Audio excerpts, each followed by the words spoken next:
Finally viewers, আমরা চলে আসলাম এই পেট শপে এবং এই ব্ল্যাক অ্যান্ড গোল্ড কালারের ফিশগুলো দেখে আমার খুবই ভালো লাগতেছিল।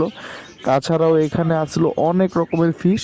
সব থেকে আকর্ষণীয় মাছ ছিল এই গ্লোটেট্রাগুলা। তো আমরা পরবর্তীতে গ্লোটেট্রা নেওয়ার চেষ্টা করব, কিন্তু এখন আমরা এখান থেকে ব্ল্যাক কালারের দুইটা ফিশ নিয়ে নিলাম। এগুলো আমাদের ছাদে রাখার জন্য নিয়েছি।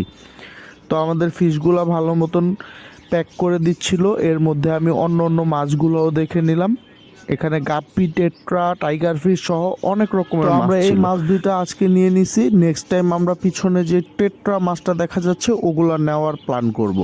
তো আমরা এখন বাড়ির দিকে চলে যাচ্ছি। রিক্সায় করে যাচ্ছিলাম, ভাবছিলাম যে ঝাঁকুনিতে মাছের কোনো সমস্যা হয় নাকি, কিন্তু আলহামদুলিল্লাহ আমরা সঠিকভাবেই আমাদের বাড়িতে আসতে পারি। তো বাড়িতে এসে মাছগুলো আমি আরেকবার চেক করে নিলাম, দেখলাম মাছগুলো আলহামদুলিল্লাহ ঠিক আছে। তো এরপরে আমি ছাদে যেখানে মাছগুলোকে ছাড়বো সেখানে নিয়ে 1 ঘন্টার মতন ভিজিয়ে রেখে দিই। 1 ঘন্টা ভিজিয়ে রাখার পর যখন পানিটা টেম্পারেচার একদম পারফেক্ট হয়ে যায় তখন আমি মাছগুলোকে মুক্ত করে দিই। মাছগুলো খুবই চঞ্চল ছিল এবং দেখতে খুবই ভালো লাগতেছিল।